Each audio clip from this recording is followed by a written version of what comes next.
একটা মজার অভিজ্ঞতা হচ্ছে, আমাদেরকে আন্দোলনের টাইমে যত বেশি বাধা দেওয়া হইতো আমাদের জোশটা তত বেশি বেড়ে যেত।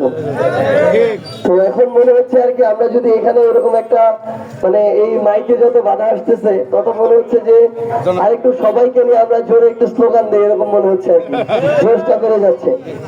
তো যেই জায়গাটা আসলে বলার জন্য আমরা অভ্যুত্থানে আমাদের জায়গা থেকে যারা নেতৃত্ব দিয়েছি সবাই ঐক্যবদ্ধ ভাবে আমরা নতুন একটা রাজনৈতিক দল করেছি, জাতীয় নাগরিক পার্টি, সংক্ষেপে এনসিপি। তো এতদিন ধরে এই বাংলাদেশে আমরা দেখেছি যে টাকা দিয়ে মনোনয়ন কেনা হয়েছে, আমরা আমাদের জায়গায় দেখেছি